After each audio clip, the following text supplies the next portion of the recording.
¿qué creen?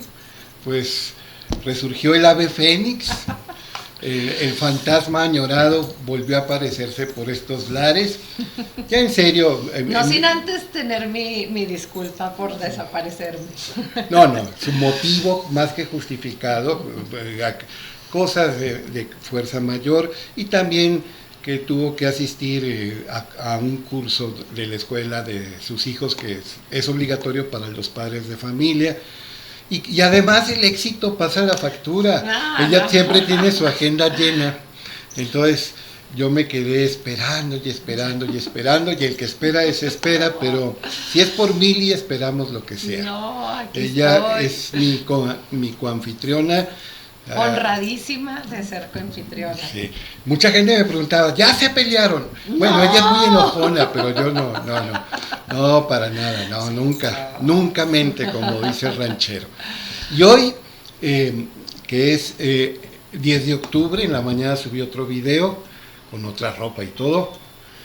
Hoy que es 10 de octubre, Día de la salud mental. El Día de la Salud Mental, precisamente por ser Día de la Salud Mental, pues quién mejor que Mili Sánchez Alama, una psicoterapeuta muy reconocida, y habíamos quedado de hablar de el trastorno obsesivo compulsivo, que creo que lo conozco y que lo padezco y lo hago padecer a quienes tienen que convivir conmigo. Ya menos, ya menos.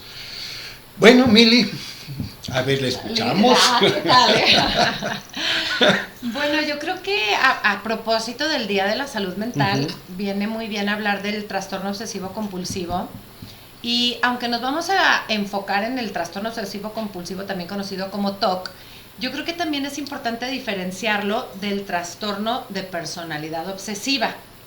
En el trastorno de personalidad obsesiva es gente que puede tener una personalidad muy rígida, ser como muy cuadrados, no permitirse vacaciones, no permitirse descansos, las cosas son como ellos creen que deben ser, y si no son así les estresa mucho. Yo me acuerdo que en el DSM, creo que era en el 3, ahorita ya va en la 5ª revisión, creo que era en el 3 o en el 4, donde una de las características que decía, así tal cual, cito, son más papistas que el papa, ¿no? Pero ese es el trastorno de personalidad obsesiva. Muy meticulosos, pero por otro lado tenemos el trastorno obsesivo compulsivo, que se caracteriza, como lo dice su nombre, por obsesiones y compulsiones.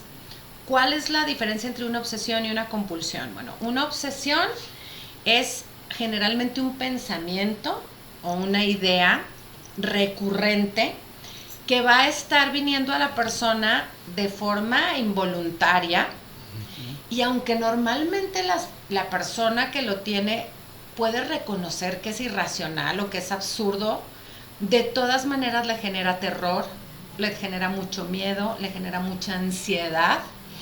Y entonces la compulsión es el acto, el ritual, la conducta o las ideas subsecuentes a ese pensamiento para tratar de disminuir la ansiedad que genera una obsesión. Hay distintos tipos y generalmente vienen como agrupados, por ejemplo, como para tratar así de hacerlo más práctico y que se pueda entender de manera más sencilla, las obsesiones que tienen que ver con el carácter de contaminación. Que creo que si saludo a alguien de mano me voy a contaminar, y entonces a lo mejor saludo a la persona y me quedo todo el tiempo pensando, ¿y si trae microbios? ¿Y si no se lavó las manos? ¿Y si me contagio de algo, de una enfermedad muy grave? ¿Qué habrá hecho antes de que me saludara? Y no puedo dejar de pensar que probablemente me voy a contagiar de algo.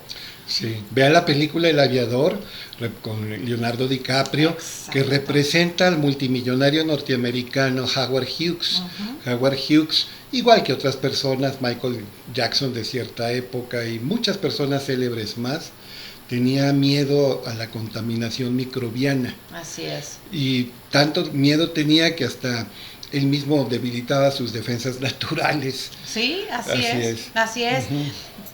Y la compulsión, que incluso se ve en esa película, es tener que lavarse las manos, pero en múltiples ocasiones, Y estos rituales en algunas personas duran menos, en otras personas duran más rato, al punto que se pueden hasta lastimar. Sí. Para algunas personas estos rituales compulsivos pueden durar tanto que incapacitan, por ejemplo, ir a la escuela o ir a trabajar, porque entonces hay algunos que no es lavarme las manos, necesito bañarme por completo. Entonces, depende del grado, ¿verdad? Pero hay estas que son las de contaminación, son las obsesiones, y la compulsión son las de limpieza. O sea, sí. Están, por ejemplo, las obsesiones de simetría. No, pero antes de eso, que, sí. Bueno, tiene que ver también con las de simetría. Esta bella dama, que tuve la fortuna de convivir con ella a partir de 1993, y un servidor, junto con Miguel Eduardo Báez Durán, estábamos programados para dar una plática en el Casa Mudéjar, bajo los auspicios del Republicano Ayuntamiento y, por supuesto, del Instituto Municipal de Cultura y Educación, pero le cambiaron la pichada, como se dice, y varias tardes tuvo y tiene que asistir a un curso, taller para padres de familia de la escuela donde estudian sus hijos. Entonces, ella iba a participar, y luego otra persona también muy brillante que entró al quite, tan pronto se lo pedí, también iba a participar y se enferma de COVID. Se nos junta. Y entonces, a final de cuentas, salió Miguel Eduardo, que es un experto en cine, y un servidor allí en Casa Mudéjar. Pero ahí mencionamos en aquella plática, por ejemplo, la película de Jack Nicholson, Mejor Imposible, que es el título que le dan en español. En inglés es As Good As It Gets, donde Jack Nicholson representa un escritor con un trastorno obsesivo compulsivo extremo, OCD, el trastorno obsesivo, el desorden obsesivo compulsivo, así sería la traducción literal, y que, por ejemplo, saca un jabón, nada más lo usa una vez, se lava las manos con el agua hirviendo, que hasta quemaduras le provocan, y lo avienta al cesto de basura el jabón. No es incapaz de tocar una superficie sin un guante o por lo menos un pañuelo desechable. Va a los restaurantes y lleva sus propios cubiertos, a todas partes anda con su cubertería, le tiene miedo a las bacterias, virus, cualquier tipo de microbio. Y luego ya viene en la variante esa de trastorno obsesivo compulsivo, de la simetría.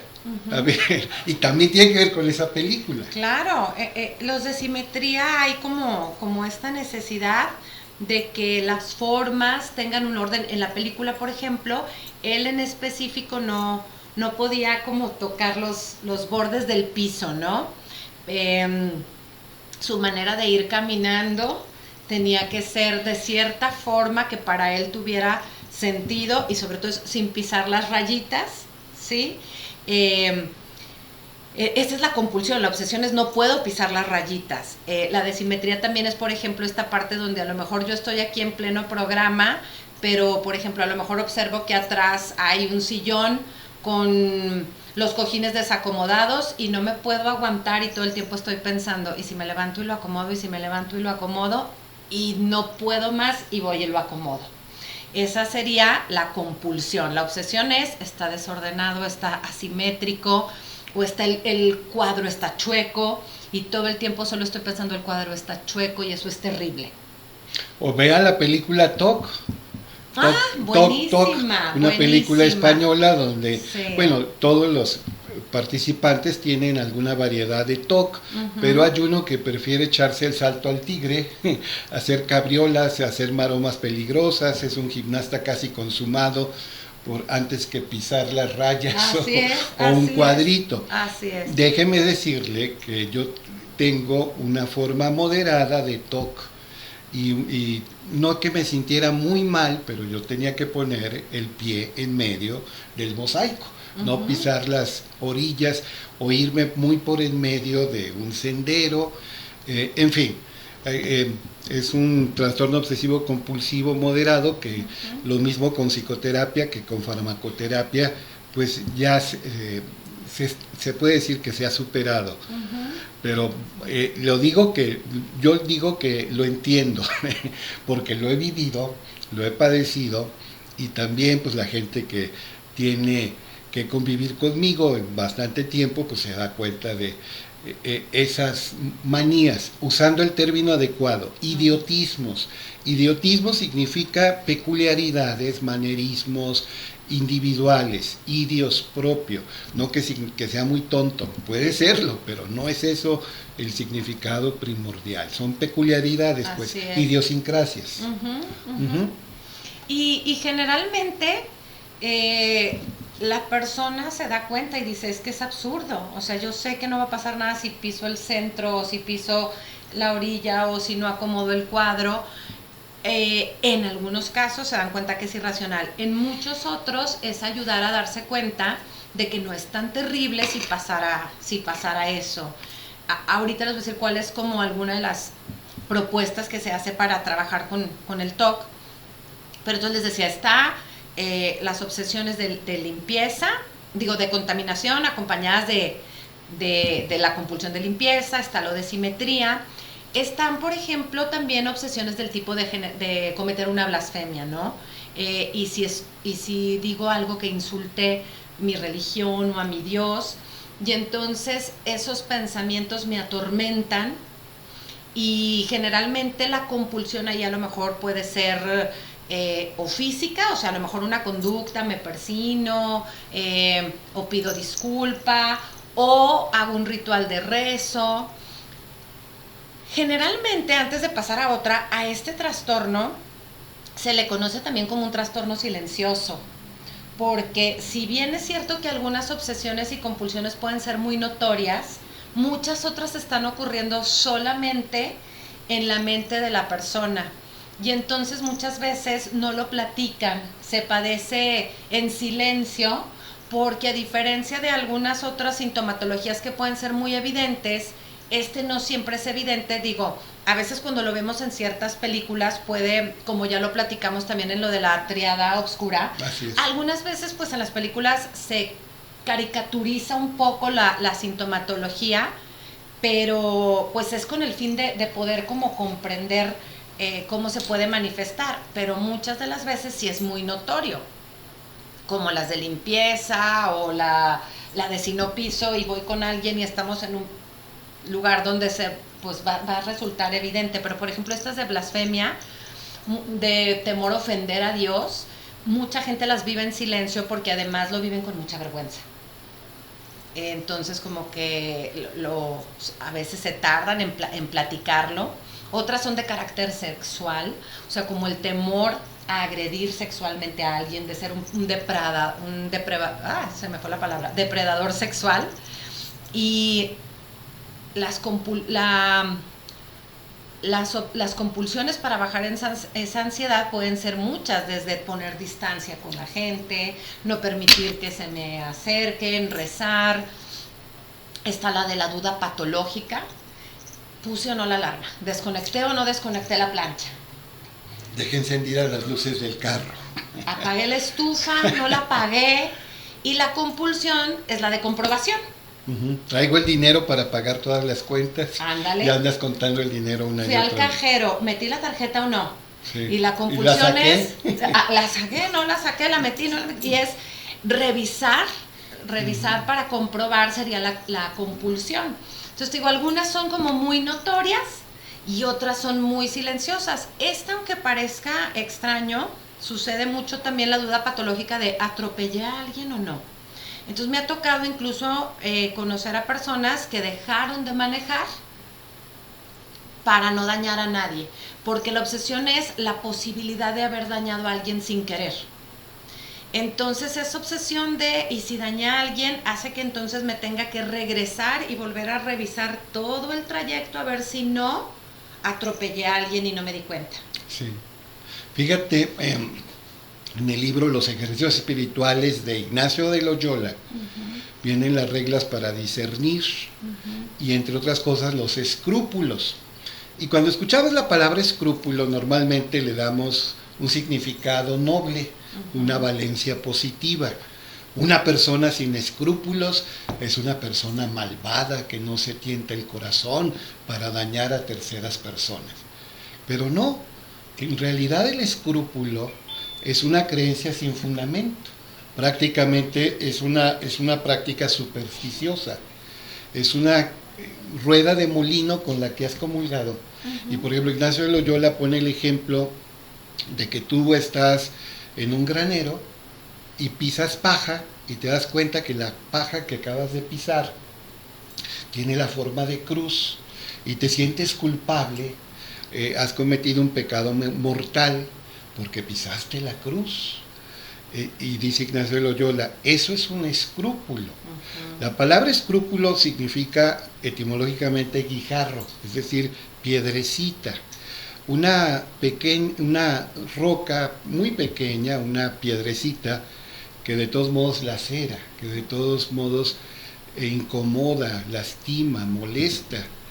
Entonces, muchos tenemos escrúpulos y no por tener escrúpulos vivimos mejor, al contrario, uh-huh, vivimos peor. Oye, pero ahorita que mencionabas del trastorno obsesivo compulsivo que tiene que ver con la excesiva limpieza, uh-huh, yo me acuerdo leyendo a Freud, que hablaba el caso de un joven que se lavaba y desinfectaba las manos docenas de veces cada día y hasta usaba antisépticos. Y luego ya con la asociación libre, viendo sus psicodinamias, sale que él tenía un sentimiento de culpa muy arraigado porque se masturbaba. Era lo que se conoce indebidamente como onanista consumado. Uh-huh. Entonces se purificaba, se lavaba las manos una y otra vez, claro, porque le llenaba de vergüenza y le hacía sentir culpable. Y el peor de los pecadores, uh-huh, porque había practicado lo que ahora se llama eufemísticamente autoerotismo. Sí.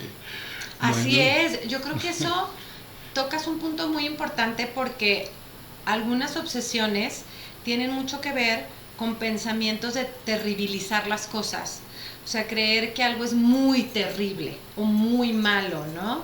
Entonces... Y que va a desencadenar lo peor. Exactamente. Es como la falacia de la pendiente resbaladiza. Bueno, casi no se usa en español. Slippery slope fallacy. Slippery slope fallacy es eso de que si algo malo ocurrió, viene una concatenación y tendrá forzosamente, inexorablemente, que ocurrir lo peor. Así es, así es.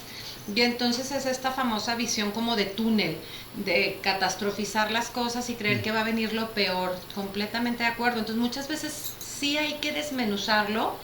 Hay otras corrientes que hablan de ayudar a enfrentarlo y a darse cuenta que nada es tan terrible. Y lo que últimamente se ha visto, una de las técnicas que se usaba mucho era como la de considerar el peor escenario. Sí. O sea, a ver, ¿qué pasa si de verdad yo saludé a alguien de mano y resulta que de verdad sí me contagio de algo? ¿Qué pasaría?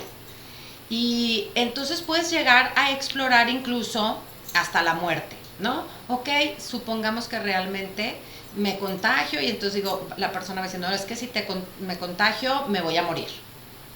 O primero voy a estar muy grave y voy a sufrir. Y ok, y si sí te murieras, ¿por qué eso sería tan terrible? Y también es como enfrentar los miedos, ¿no? Ir enfrentando nuestros miedos. ¿Por qué sería tan terrible morir? ¿Cuáles son los miedos? Hay gente que le tiene miedo al dolor de morir. Hay gente que le preocupa qué va a pasar después de morir. Y entonces ya con cada paciente vas revisando cuál es el miedo. Y se ha visto que para trabajar con el TOC, lo que más funciona es la técnica de afrontamiento. Rafael Santandreu, que es el español terapeuta cognitivo-conductual que hemos platicado de él, retoma de otras terapeutas justamente este criterio que es de los 4 pasos, que es primero que nada afrontar. O sea, afrontar el miedo. Si eres de las personas que le tienen miedo a la basura, hay con pacientes que vamos y pues vamos a embarrarnos de basura y vamos a ver si realmente es tan terrible. ¿Qué va a pasar en el afrontamiento? La ansiedad va a subir al 100. ¿sí? Pero ¿qué va a pasar? Ahora sí que como dice la física, todo lo que sube, baja. Entonces se va haciendo esta exposición para afrontar los miedos hasta que eventualmente podamos pasar al aceptar, ¿sí? Flotar y dejar pasar el tiempo. Son los 4 pasos que él propone. Si a alguien le interesa como ahondar más en eso, tiene un libro específico donde habla de eso que se llama Sin Miedo, pero también pueden buscarlo en YouTube. Tiene varios videos donde habla de esta técnica de los 4 pasos. Y afrontar es, a ver, ¿cuál es el miedo? Y hay algunas cosas que se pueden afrontar en el pensamiento. Otras las puedo afrontar yendo y haciéndolo, ¿no? Por ejemplo, si mi obsesión es a las alturas, bueno, pues voy y me enfrento a eso. Pero hay algunas otras que son hipotéticas, pero el chiste es en la terapia estarlo platicando. Hay métodos para ir nosotros ayudándolos. Y luego él pone un ejemplo en otro libro que tiene, que es Nada es tan terrible. Para ejemplificar estos 4 pasos, dice, es como si eres un marinero que estás en alta mar. Entonces hay una tormenta, pero ya estás en la mitad del mar. Afrontar sería decir, pues sí está la tormenta, ¿sí? Aceptar es, acepto que me incomoda, acepto que preferiría que no hubiera una tormenta, o sea, acepto cómo estoy. Reconozco mi miedo. Flotar sería, ¿cómo le voy a hacer para estar lo más cómodo posible dentro de la tormenta? ¿En qué lugar del sobrellevarlo banco me pongo para, cómo le voy a hacer para atravesar y sobrellevarlo? Que la ola me toque pero no me tumbe. Tal cual. Y por último sería la parte de dejar pasar el tiempo. Entre más afronte esto, eventualmente me voy a dar cuenta de que realmente nada es tan terrible, ahora sí como dice su libro, ¿sí? Como me lo puedo imaginar. Y pues la cuestión es que aquí normalmente lo que el mismo trastorno hace es tratar de curarse con las compulsiones. A ver, yo tengo mucho miedo de contaminarme, entonces si me lavo las manos ya no me voy a enfermar. Y la propuesta que él hace es al revés, aguántate y enfrenta no lavarte las manos y aguántate. Si eres de los que no quiere pisar las rayitas, pues písalo. Sí, písalo y ve qué pasa. La ansiedad va a subir y subir. Y justo en la película que comentaste del aviador, sin darse cuenta, hay una escena que creo que la hemos platicado, o no hemos platicado esa escena aquí, ¿no, verdad? Bueno, en vivo, en grabación no. No, que justo en esa película hay una escena, sin que sea spoiler ni nada, véanla de todas maneras, donde le dan justo terapia de exposición o de afrontamiento a Howard Hughes, porque él ya tenía bastante tiempo encerrado en el cuarto donde revelaban las películas, justo por el miedo a que lo tocaran. Entonces dice, si estoy en este cuartito no me contamino de nada. Y como le quieren comprar el negocio y él no lo quiere vender, uno de los negocios de aviones le hacen una auditoría, como con el fin de ver si pueden hacer que sí le compren las cosas, pero hasta más baratas, ¿no? Y piensan, no va a venir, tiene meses encerrado, entonces se nos van a facilitar las cosas. Y va. Dicen, va a venir. Y hacen la audiencia abierta al público, y él siendo una celebridad, lleno de gente. Y la verdad es que él tenía no solo trastorno obsesivo compulsivo, sino todos los derivados de ansiedad.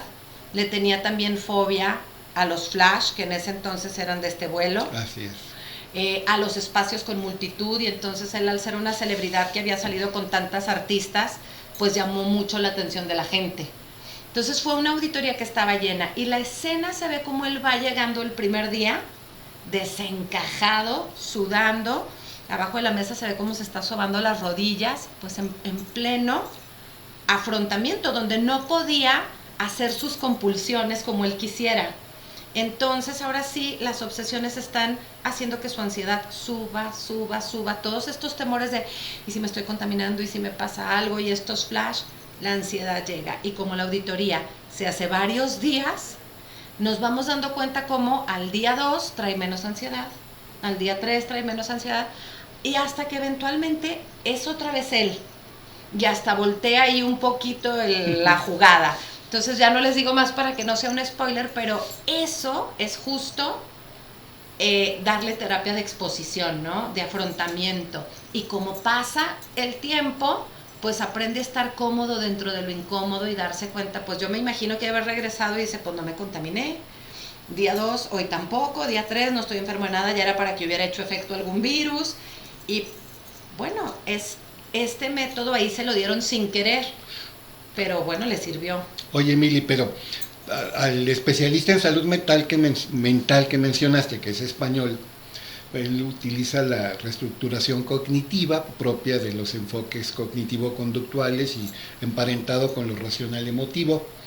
Pero fíjate, hubo un señor que no era ni psicólogo ni psiquiatra, que a mediados del siglo XX se hizo inmensamente popular en Estados Unidos con un libro de cómo ganar amigos e influir sobre las personas, y luego sacó otro que se llama Cómo detener las preocupaciones y gozar de la vida. Estoy hablando de Dale Carnegie. Y él proponía esencialmente lo mismo, eso de enfrentar los miedos.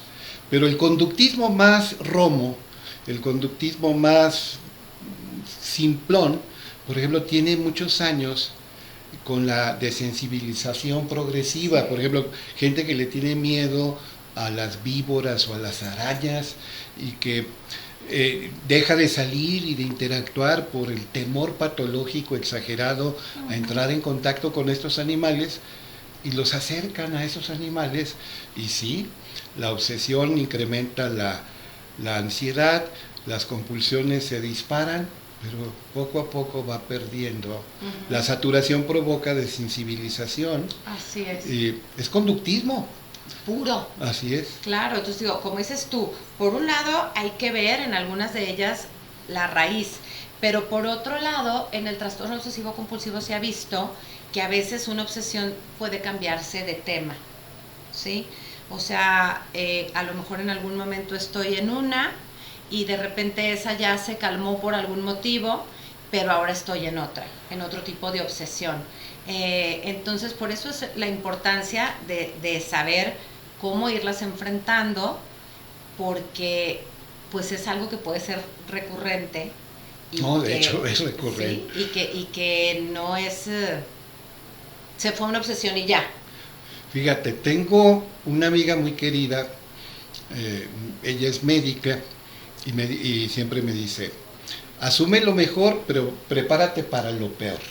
Es un consejo que una amiga médica, que siempre la he admirado, me da. Pero tiene que ver, fíjate, en Oriente, en Asia, una tradición espiritual antiquísima, pero que también tiene que ver con las artes marciales, del camino del guerrero, está la tradición de Chambala.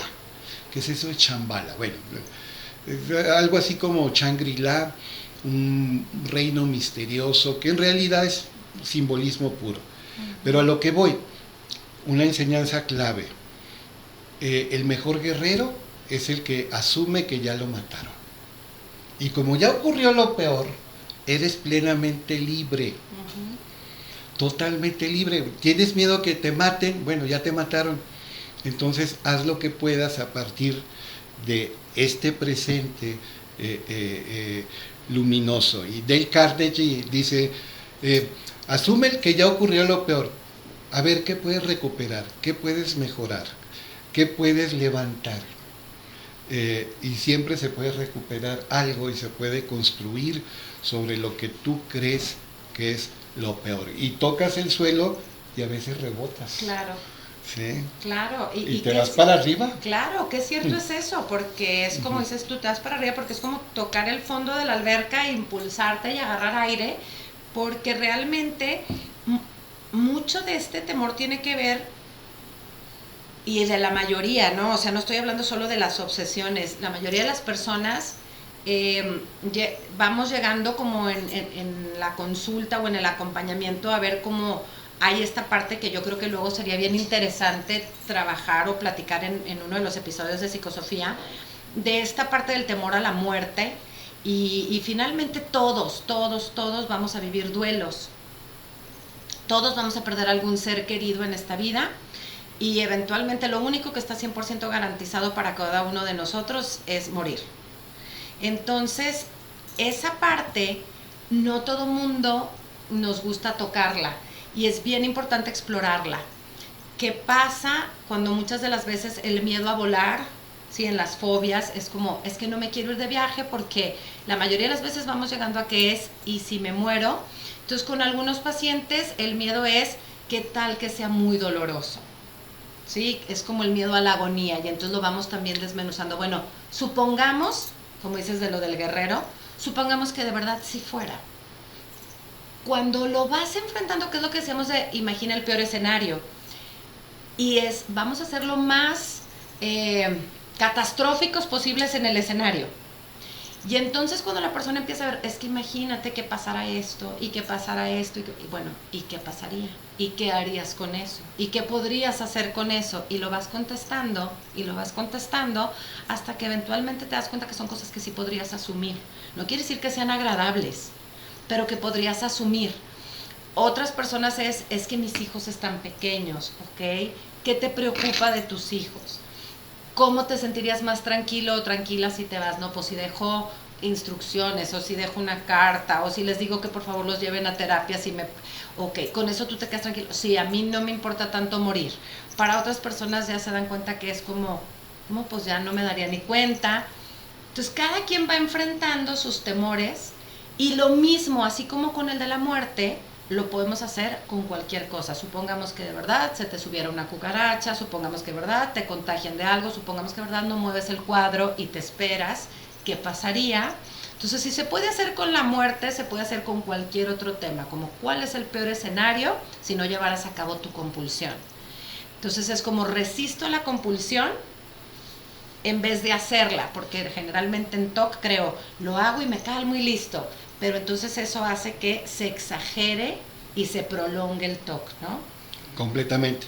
Oye, Mili, y esta bella dama, mi querida amiga, mi exalumna, mi coanfitriona y un servidor, tenemos un capítulo sobre logoterapia. Y Víctor Frank habla de la intención paradójica. Uh-huh. Y a mí me consta, la recomiendo, lo he comprobado en carne propia y en carne de alumnos, discípulos míos, eso de intención paradójica.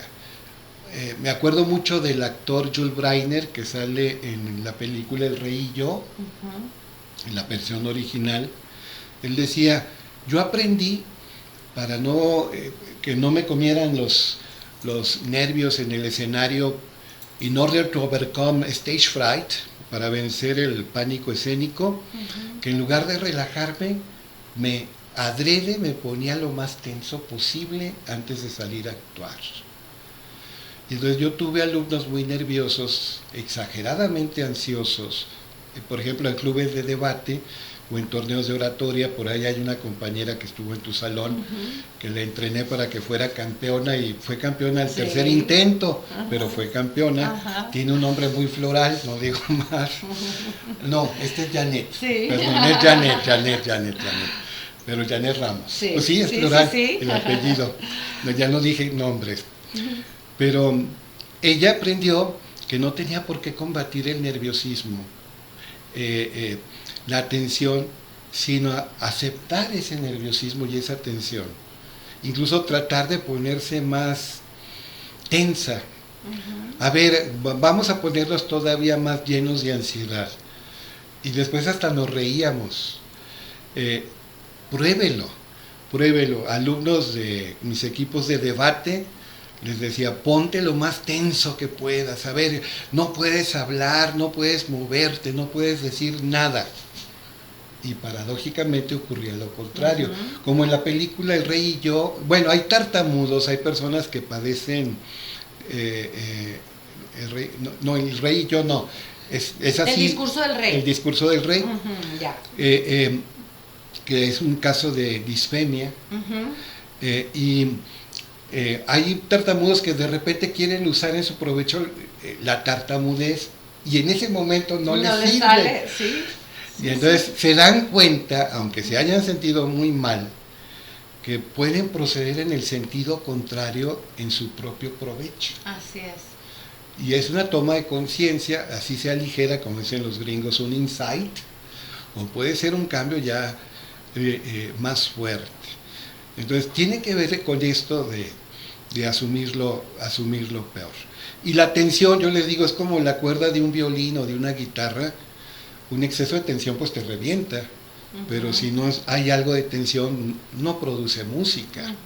Lo mismo pasa con nosotros cuando tenemos que actuar, tener cierto desempeño, dar cierto rendimiento. Un poco de nervios nos ayuda. Dicen los actores que saben que cuando no sienten nada de nervios es cuando peor sale su actuación. Fíjate, qué interesante el eso. efecto estadio de fútbol que hablaba Maradona decía que a veces se sentía fatigado, en la resaca, que tenía varias adicciones, pero que el fervor de los hinchas, es decir, la presión de los fanáticos, le hacía dar el 1000%. Así es. Pues sí. Entonces la intención paradójica propia de Víctor Frank y de la logoterapia y el análisis existencial, pues también tiene que ver con esto. Totalmente de acuerdo. Y yo creo que esta parte que tú decías es bien importante retomar lo que comentabas de cómo un trastorno obsesivo compulsivo se puede favorecer muchísimo de psicoterapia y en algunos casos también combinar con la farmacoterapia. No pelearnos con eso, de quitar todo este estigma y pues bueno, más a propósito del Día de la Salud Mental, es importante desestigmatizar esa parte, ¿no? del medicamento, que en algunos casos es un apoyo muy importante. En algunos casos es imprescindible. Sí, así es. Y si es bajo prescripción y supervisión médica, excelente. Así es. Creo yo que eso es bien importante y yo te agradezco que lo hayas puesto sobre la mesa, porque creo que muchas veces todavía hay como este estigma. Y no, la verdad es que la calidad de vida es otra. Y muchas de las veces hay que tener en cuenta que hay una parte que es genética, hay otra parte que es aprendida, hay otra parte que tiene que ver con cómo está funcionando nuestro sistema nervioso, o con situaciones como las que decías tú, de nuestra cultura, de cómo fuimos educados, que pueden detonar pensamientos más rígidos y detonar con más facilidad obsesiones y que hagan que esa parte genética ahora sí que se manifieste, ¿no? Porque no siempre se tiene que manifestar toda la información que traemos genética. Entonces sí creo que a veces es bien importante tener la evaluación del psicólogo, la evaluación del psiquiatra y poder conocer cuáles van a ser los beneficios que van a venir, porque muchas de las veces se vive de esta forma cuando realmente, o como les decía hace rato, de forma silenciosa, callada, para algunas personas cada vez es menos, pero todavía algunas personas lo viven como con pena, como si fuera una falta de fuerza de voluntad, sobre todo cuando se dan cuenta que los pensamientos son absurdos. Y para muchas personas les da pena compartirlo con su familia y lo van pasando solos. Hay gente que luego después cuando lo abre a la familia se dan cuenta que hay más miembros de la familia viviéndolo y que no se habían dicho, como para acompañarse, para poderse decir qué cosas les han servido y más bien pues lo pasaron solos. Entonces quitar ese estigma de que la salud mental es símbolo de debilidad. Hay un TED Talk que voy a ver si después me acuerdo exactamente cuál era, pero no sé si a lo mejor al ponerle ahí ciertas características pueda salir ahí en lo de TED Talk, pero es de un psiquiatra argentino que él platica en su TED Talk que su mejor amigo es un cardiólogo y él es psiquiatra y que cuando se iban a comer era bien interesante ver cómo muchísimos de los pacientes del cardiólogo llegaban y le presentaban a toda la familia. Miren, él es el que me salvó la vida, ¿sí? O cuando ya se iban a ir, no, les pagaron la cuenta porque la gente bien agradecida con el cardiólogo. Y la gente sus pacientes nunca se sintieron débiles por experimentar una falla en el corazón. Ninguno de esos pacientes sintió, ay, qué vergüenza que se den cuenta todos que me falló el corazón. No había un estigma respecto a eso, ¿sí? Y en cambio el psiquiatra dice que algunos pacientes sí los saludaban, pero muchos pedían así como que los cambiaran de mesa, o el saludo era muy discreto. Doctor, buenas noches. Y se iban para acá. Dice, claro que este TED Talk yo lo escuché hace alrededor como de unos 6 años. Como les digo, cada vez hay menos estigma, pero me llamó mucho la atención que dijera eso, como se nos olvida que el cerebro está lleno de electricidad. Y así como cualquier órgano puede fallar, pues también el cerebro. Y de química. Y de química. Entonces, así como no nos da pena reconocer cuando necesitamos apoyo con cualquier otro órgano, pues el cerebro también necesita su mantenimiento, su salud y... su profilaxis, su higiene mental. Así es. Y yo me acuerdo, Mili, el primero o segundo capítulo que grabamos, que tú compartiste cosas personalísimas tuyas y que incluso con mucha valentía hablaste de que requeriste ayuda psiquiátrica y farmacoterapéutica.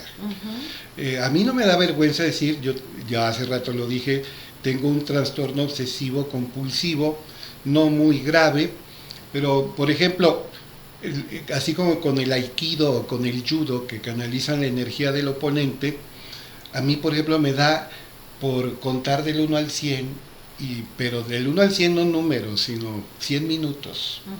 Entonces me acostumbré durante décadas a estudiar, a leer, a aplicarme en la investigación 3 periodos de 100 minutos con cronómetro. Y tengo, de lo que más compro son cronómetros, y a todas partes ando con cronómetros y con timers. Y estoy acostumbrado a leer de manera ininterrumpida durante 100 minutos. Pero antes yo sufría, si había una interrupción, por decir algo, en el minuto 87, sí me detenía, atendía lo que había que atenderse, trataba a la persona que me buscaba, resolvía el problema, que si podía resolverlo, pero ponía en cero el cronómetro y volvía a empezar. Y yo no podía dormir, no podía descansar, no podía relajarme, no podía funcionar bien si no tenía mis 3 periodos completos de 100 minutos. Ahora, te lo juro, a veces se me olvida, todavía una vez al día uso el cronómetro. Y lo uso una vez al día para caminar y otra vez al día para leer. Pero antes era 3 veces para leer y otra para caminar. Y si me interrumpen, ya no lo tengo que volver a poner en cero, y muchas veces ni lo vuelvo a activar. No, bueno, eso es bien importante. Yo fui a psicoterapia, pero la neta del planeta, como dicen los muchachos, a mí que siempre me gusta estar leyendo, investigando, pues me encuentro como un efecto secundario de los inhibidores de la recepción de serotonina, que también son ansiolíticos. Y yo no estaba, a mí no me preocupaba la ansiedad, a mí me preocupaba hundirme en la cima con S, que significa el precipicio, el sumidero, lo más hondo de la depresión.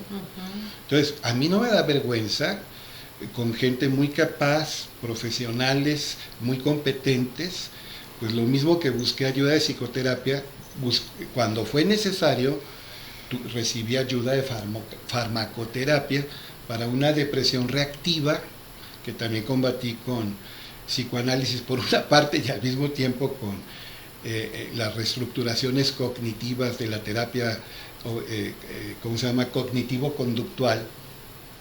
Pero siento que me ayudó mucho lo farmacológico y de manera inesperada, porque lo que estaba tomando, fluoxetina, es antidepresivo, su marca comercial es Prozac, pero también tienen efectos ansiolíticos. Claro. Maravillosa fluoxetina. Y igual que tú, ya después de mis periodos de lectura, que tenían que ser 3 de 100 minutos, ya en la noche me ponía a escuchar las conferencias TED, que me gustan mucho porque duran 20 minutos, y pues escuchaba 2 o 3, y he escuchado centenares de conferencias TED, y ahí veo que el péndulo ahorita está a favor también de la farmacoterapia. Antes se le tenía mucho miedo a crear dependencia, a una habituación excesiva, a creer que iba a ser una cadena que no ibas a poder romper y que el resto de tu vida ibas a estar atado a los fármacos. No, ahora neurólogos, psiquiatras, también profesionales de la salud de otras ramas, aconsejan, con la supervisión médica y con la competencia de un profesional de la salud, usar el fármaco que requiere. Así es, y como decías hace rato. Hasta lo psicotrópico, fíjate, está de moda, bueno, las microdosis supervisadas de dietilamida del ácido lisérgico. Sí.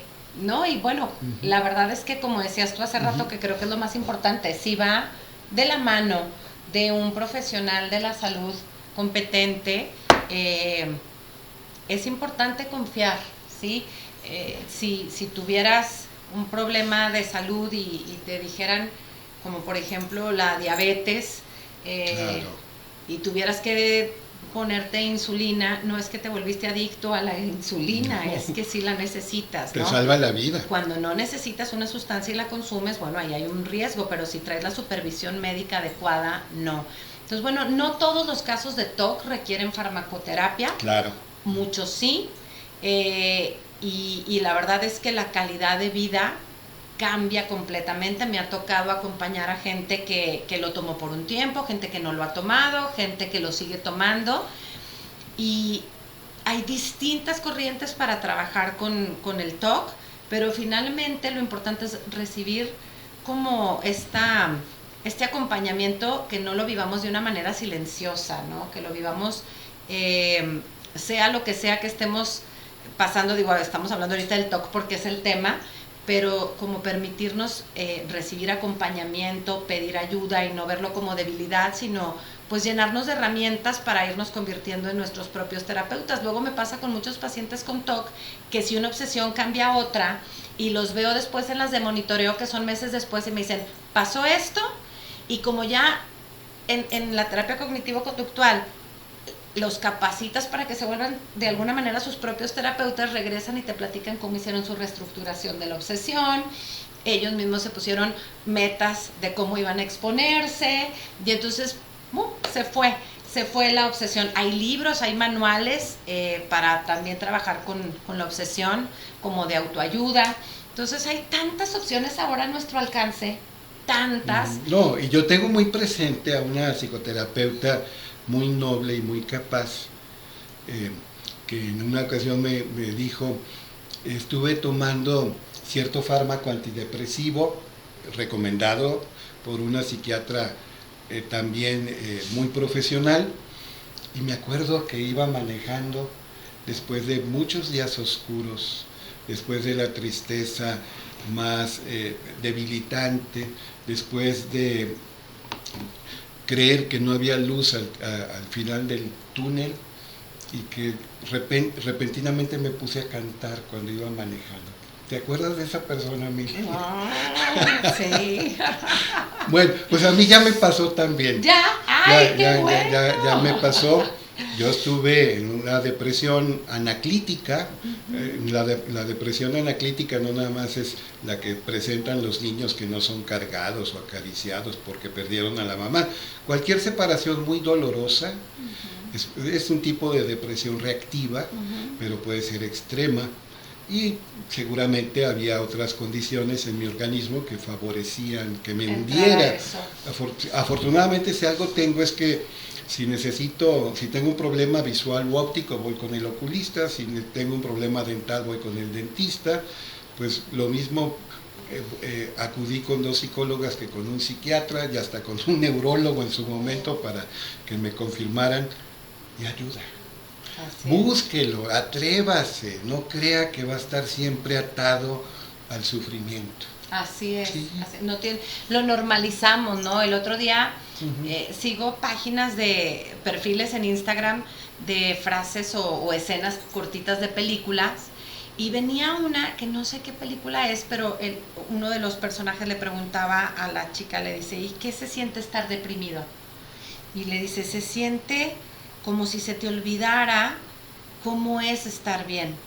O sea, no es que todo el tiempo esté llorando, de hecho rara vez lloro, le decía ella, se siente más bien como si se me olvidara cómo fui alguna vez y cómo es sentirse mejor. Y creo que esto, pues bueno, no nomás lo creo yo, la OMS dice que 1 de 4 personas estamos en la estadística, ¿no? De tener una situación de salud mental. Entonces, híjole, yo a veces creo que se queda corto, pero sí, bueno. Yo también. Digo, pues esos son los que están reportados y con diagnóstico, pero sí creo que en cualquier trastorno que haya, depresión, TOC, etcétera, llega un momento que al inicio, cuando llegamos a buscar el apoyo, creemos que ya no se va a quitar. A veces hay cierta desesperanza, porque ya es tanto el tiempo en que uno lleva sintiéndose mal, que te acostumbras y crees que ya no va a haber salida. Y cuando la hay, ya sea porque hay una remisión total de los síntomas o parcial, es muy lindo y todos tenemos derecho a estar ahí. La salud mental no es un privilegio, es un derecho. Exacto, es un derecho y hay que trabajarla. Claro que, como decías tú, la profilaxis, la prevención, pues adelante, todo lo que es la psicoterapia como para prevenir. Si ya sabes que estás en una familia donde hay muchísimo TOC, oye, pues adelante, busca apoyo para que no se desarrolle esta situación o cualquier otra. Sísifo, personaje que Albert Camus, el filósofo argelino francés que ganó el Nobel de Literatura en 1957, personaje mitológico de la gran tradición clásica grecolatina. Sísifo siempre estaba haciendo lo mismo como un castigo de Zeus, empujando una roca descomunal hasta lo alto de una colina, una roca pesada que le lastimaba, que le laceraba las manos, le cortaba los hombros.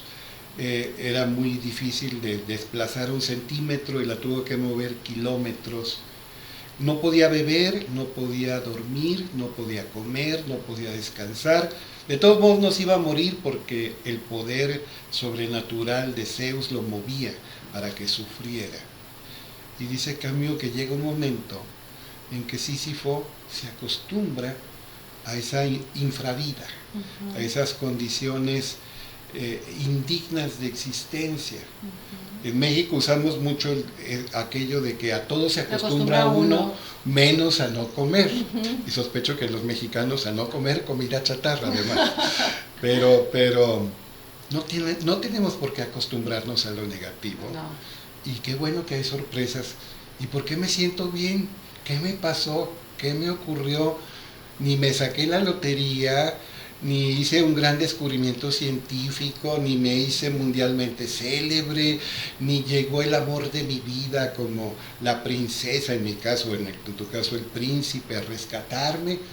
De repente tienes elación, euforia, bienestar, paz, y ves cada día de nuevo como una bendición, como los niños lo ven. Así es. Con espíritu lúdico, con frescura de mirada, con el corazón abierto y con la mente dispuesta a aprender todo lo que se puede aprender.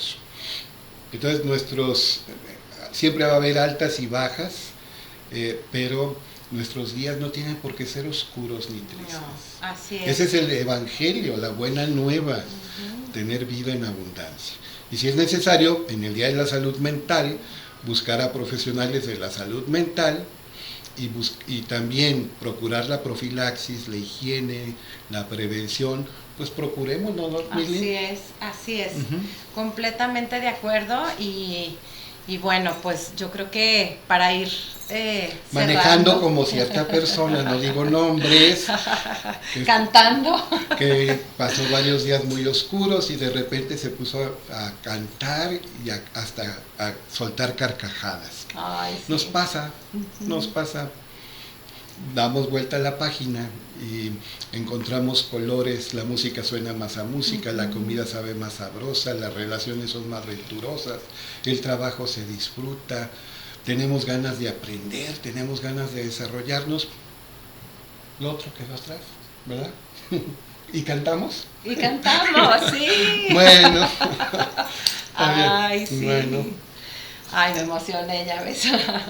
¿Y qué tiene de malo? Nada, al Pues revés, que- estoy muy contenta y Ujú. me gusta escuchar esto que dices y lo compartimos con el afán de hacer esto, ¿no? Esta conciencia, de normalizarlo, de platicarlo desde la parte personal, desde la parte laboral, desde la parte científica, desde la parte etimológica, cultural, etcétera, desde todo lo que les podamos compartir y esperamos sus comentarios, sus experiencias, que nos platiquen qué les ha servido a ustedes.